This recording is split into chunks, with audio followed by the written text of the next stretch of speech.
Simon Ek once said that leadership is not about being in charge. It's rather about taking care of those in your charge.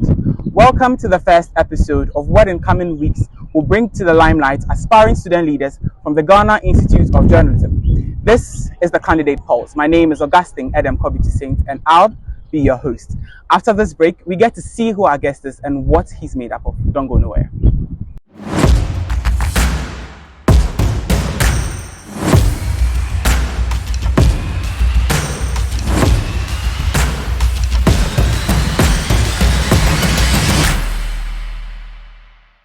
You're welcome back. This is the Candidate Pulse, where we get to interact with aspiring student leaders from the Ghana Institute of Journalism. If you just tuned in, you didn't miss anything. Remember to subscribe, like, share, drop a comment. For this show is brought to you by Info Online with partnership from GIJ headquarters.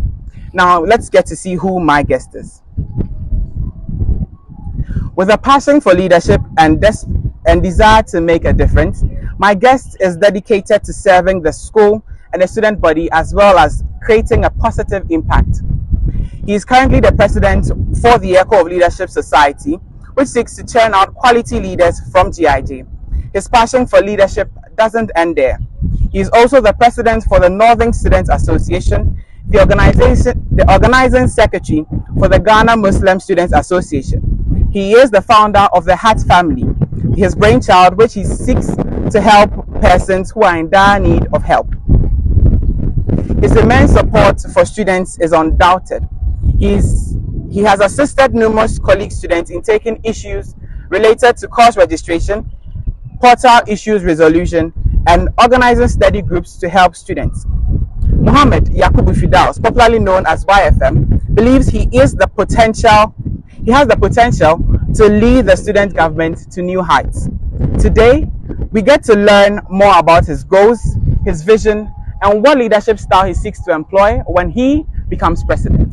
MOHAMMED, welcome. Thank you very much. Now, before we start the whole conversation, I read a whole lot of accomplishments, I'd say, about yourself. How do you feel about all of that, hearing all of that? How does it make you feel? I feel good, but I think it is also a lot of work ahead. Yeah, I feel good to hear about that, and I also feel like it is a tax on me that I have to carry. So aside feeling good about it, you also have to think about the working side that you have to do. So work on. Right, and you've done so well. Thank you. You've done so well. Yeah. Right, now tell us how life has been for you growing up from basic education. How has it been like? Okay, life has it has actually been good. It has I see life to be a journey that we are learning to pursue, and since my primary school throughout to my junior high school to my senior high school, it has all been about studying to move to the next step. So wherever I am, if I'm in the primary school, I make sure I cope with the things going on there and to learn ahead. So the JHS, what is going to happen there, I learn ahead and all that. So that has been my life. Yeah. Right. Were you a student leader when you were in back JHS, SHS? Were you ever a student leader? Yes, please. I was the boys prefect in my junior high school. Like in primary school, I was the boys prefect. Junior high school, I was the boys prefect, and senior high school too, I was the assistant boys prefect too as well. Right. Now you are currently in GIJ studying journalism. Right. What do you do in your leisure time if you are not reading or you are not studying? What do you do in your leisure time? It's either maybe I'm watching a movie or I'm writing poems. Yeah. Right. Yeah. We'll come to that. Okay. We'll come to that. But what are some of I did a little bit research, okay, and I heard you are the founder for the Heart Family. Yes, please. Now what's about the Heart Family? Tell us more about the Heart Family. Okay, the Heart Family is like it's a family created on campus for students. You know, there are some students when they come to the primary school, they don't actually have friends that they move out with. They don't really like mingling with other students. So the Heart Family is a group that we've created. Like your family that you have in the house, we have the same thing on campus. So when you are within, what your family will do for you in your house is the same thing we do here. So we share ideas, share our issues, and the best thing maybe we can help each other from. Then we help each other. So right. Apart from sharing ideas and helping each other, what is one chalked achievement of the Heart Foundation? Okay, so we've been able to train people to impact the interest in holding leadership positions in them. So we try our best to make sure that. So we launched our second, batch. That was last semester. So these are people that, we came out with people, they didn't really want to get into leadership, but the Heart Family has been able to organize leadership programs and all that to make sure that we equip this kind of leadership interest in our students or in our members here. Right. Speaking of leadership, you are the current president for Echo of Leadership. Right. What is different about Echo of Leadership? Because there are other societies on campus. Yeah. What would you tell someone who wants to join Echo of Leadership? Okay, so Echo of Leadership is an organization that we see leadership to be a duty. We see leadership as a duty. So if you are a member of Echo of Leadership, or if you are dreaming to become a member of Echo of Leadership, then you are coming to understand about leadership. So we have people within Echo of Leadership that they don't really want to become leaders, but they also want to understand leadership. So as a follower, what are you expecting from a leader? So those are some of the things that we learn, and we focus on leadership and public speaking. So as you are a leader, you also have to be someone who can, stand in public and speak. So we impact that knowledge in you to public speaking and leadership too as well. Right. Looking at the previous executives of Echo of Leadership, and you looking at your batch of leaders, what do you see different? What has been the striking difference between the two executives? I would say it's the difference in membership. Each group of membership and their interests, what they like and what they don't like. Yeah. So when we take the former, president, who is Honorable Festus Harley, yes, he during his time, I would say when we are organizing leadership, seminars, we have that kind of interest that the students have, that they participate a lot. But this batch, I would say when it comes to those ones, they are not really interested. But when it comes to the weekly meeting for leadership training and all that, they are very interested. So I would say that it is the interest that the leadership or the badge of leadership always have, and how you as the leader, you are inspired to follow up and do it. So we look at the members in our group and the things that they like. So I would say there is no much difference, but the difference is just the interest that the members have. It has been changing. Yeah. Right. This is still the candidate pulse. We're going on a quick commercial break. When we return, there's more.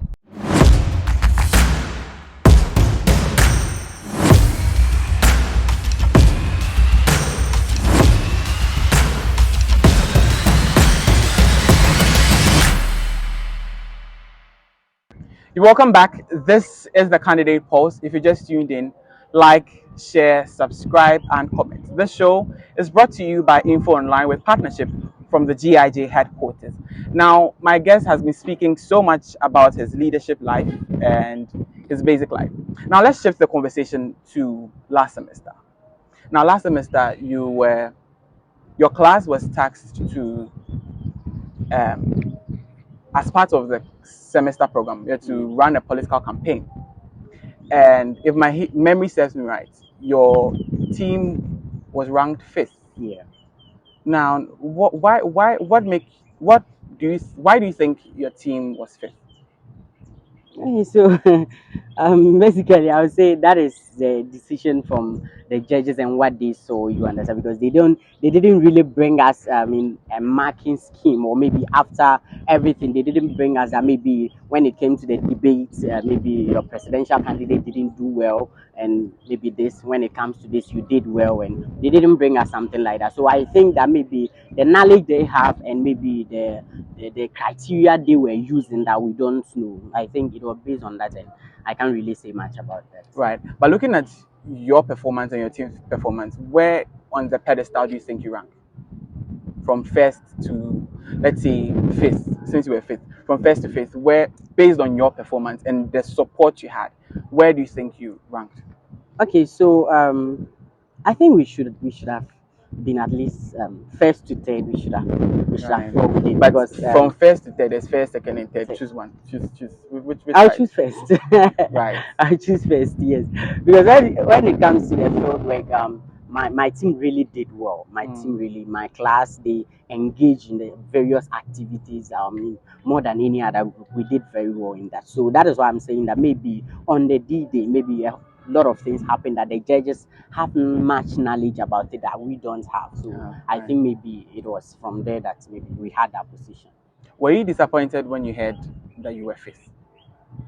I wasn't disappointed, or I wasn't happy, but I wasn't disappointed because I actually got what I want from it because I wanted to learn, and I would say yes, I learned a whole lot, and I was happy. I mean, for learning all that, but although I wasn't happy with my position, I wasn't disappointed.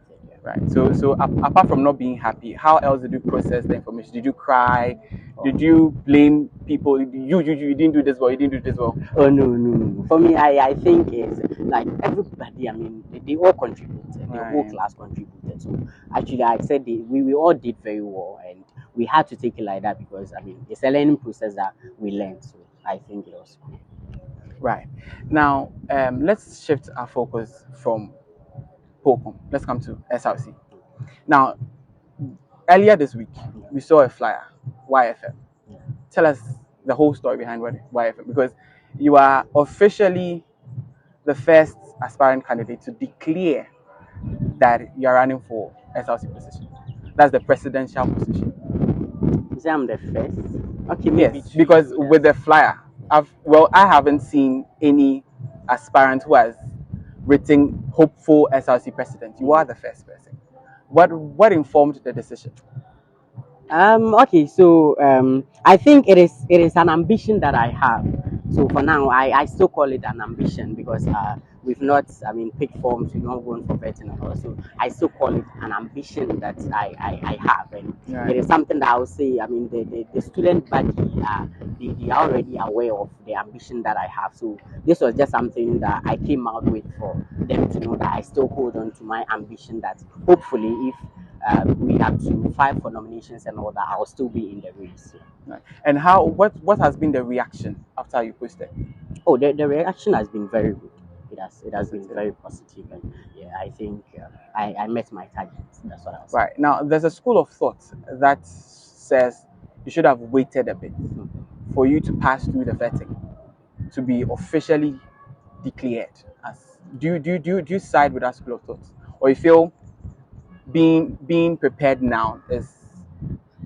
So I think the student body, those who the target audience that we send the flyer to, they are already aware of it. It's just that I mean they seen your picture on it, and I mean sharing it too as well. We just prompt them that yeah, there is still that kind of ambition in my mind. Aside that, I think there is nothing much I mean different from my ambition that they already know as someone who is willing to serve them. I think there is nothing much. There's so much difference. Right. Now, before the interview, a little birdie whispered to me that you are the political son of the current SRC president. I'm a political son. Yes, of the current SRC president. A political son, as in I. So you are the son of the current SRC president. He's kind of like your coach. Okay, he has been a very good should I say a mentor or someone who's yeah, he's serving as an he plays an advisory role in my life, like yeah, since level 100 he has been a very good friend who I mean advised me on a whole lot of things and all that, yeah. So aside that, I'm cool with him like I'm cool with any other student. There is nothing much. So since you say he's your mentor, do you have his blessing to run for SRC president? I haven't. You see, he's in position. You understand, and it wouldn't be fair if I am to talk to him about it for him to give me his blessings. I think it wouldn't be fair. So he's aware that I'll be running for the position, but to say I have his blessings for him, he also sees it to not be, I mean, democratic or constitutional enough. So there is nothing much deeper into that. It's just a normal, the way you and any other student is aware that I'll be running is the same way that he also knows that I'll be running. Now, looking at the current SLC leadership, what is one fault or one flaw you have seen and intend to work on? Okay, so I would say communication issues. I'll say that communication from the SRC to the student body, from the administration and all that. I think it hasn't been very effective, and that is one thing that I think I'll work on more if I'm elected. How do you intend to work on it? Okay, so I think that the SRC is not perfectly represented in the administration. So I'll make sure that we as the SRC, we know that this is the person that you are supposed to make sure communications issues should from the administration should come from you. So we should make sure that the general secretary will be effective enough when it comes to communications and all that. You understand? So I'll say that the general secretary should do more of the right thing when issues. Because sometimes it is just a normal write-up in platforms, and students do not. Sometimes you don't actually read. So I would say that the general secretary will, have to set up with how he communicates from the administration to the students. Now, I'm going to present you with a scenario. Okay. So imagine you are the SRC president now, and for about 2 days, the washrooms on the Jolo campus has been locked. It's not been in use because there are pipe problems, water problems. Now, if you were the SRC president, what would you do? Okay, what I would do would depend on whether I know about the issue or not. Right. Exactly. And the person who is to inform me that the washrooms are not working will also give me the reasons why it's not working. And I have to communicate to students and let them know what to do as students that they are on campus and they need to use the washroom. So I will have to just work out. If it is not possible that it will be open, then we have to find an alternative that they will be using. Right. Now, GIJ, we know GIJ doesn't have hostels. Yeah. Now, is it part of your plan as incoming SRC president to find a strategy for students who live far from the school? Is it part of your body to maybe find a place, locate a place around to? Yes, it's part of my plan. Right. So we should expect something like that. Yes. Right. Now let's still on you. Have you found a running mate yet? I'm still working with, a couple of people that we are still working on things. So when the time gets there, the one that will be perfect for the job, then I'll. So currently you don't have a running mate? Currently, I don't have one individual. But if you were to select one person, what is that one criteria you're looking for? I'll look at someone who agrees to my ideology and will be willing to work for the student body, not just coming as a running mate and that is all. I want someone who is having the passion to do the work. Right. Now, what makes you the what skill do you have that you think gives you the upper hand over the other candidates? Okay, so I would say the willingness to serve my colleague students, because over the years I know I'm not the only one having the ambition to contest, but I would say that before you even contest or before you even stand, that students should elect you as an SRC president. They have to see that you are someone who can serve them. And over the years, I have had them. I've had that. I've served them for the past 3 years I have been on campus, and I think that other people will come, but I think my upper hand over them is my willingness that students are also aware that I am willing to serve them than any other aspirant. Now, people are saying that looking at your poll at the poll, you don't have a chance at running. Do you think that your performance at Qualcomm could influence your, or could play at the SRC election? I don't think the Qualcomm has anything to do. Okay, so it's been an exciting and impactful conversation here. My guest has been speaking so much about his early basic life, his leadership profession and career, as well as his aspirations to run for SRC. Now we're going on a quick commercial break. When we return, my guest has been speaking.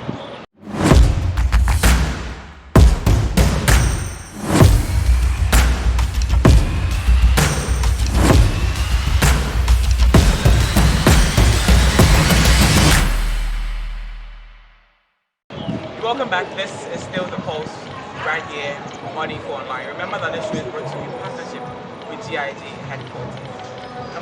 before the week we're speaking about leadership position. Now, Where did you get some from? or have you heard of any other candidates? What if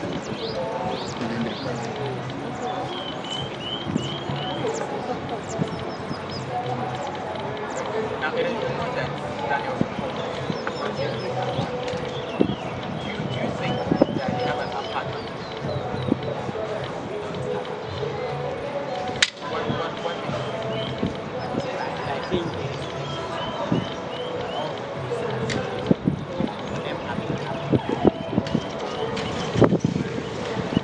now, should you hear or find out the particular what if any of them takes do you think that taking a running mate would add something to it? Add give them an apartment? Their running mate is big because you know the running mate is going to get always come from this one. Now when is that person when she I think when it comes to students, I don't think you track the crowds. If you are tracking the crowd, you are doing expected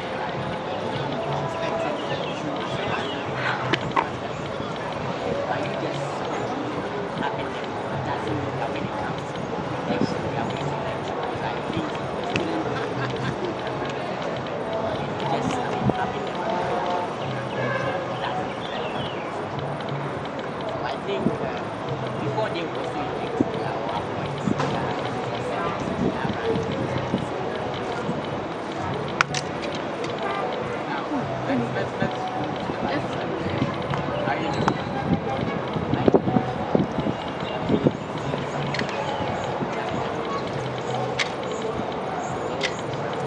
So this has been the candidates.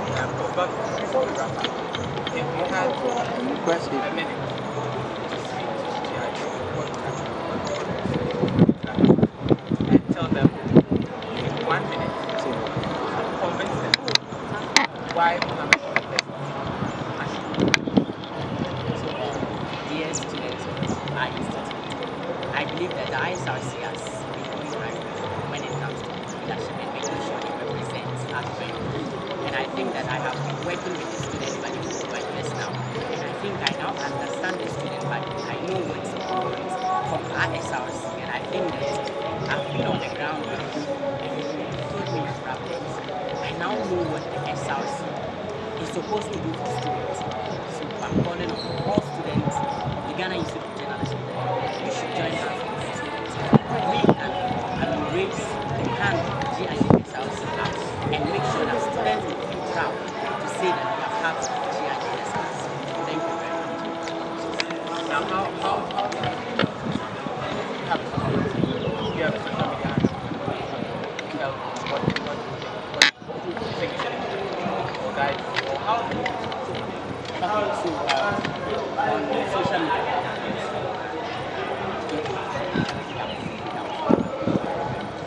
my contact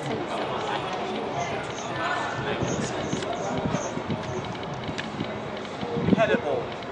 Mohammed Fedaws says he's the best candidate for the SRC. He's identified a lot of problems with the SRC and hopes that come the SRC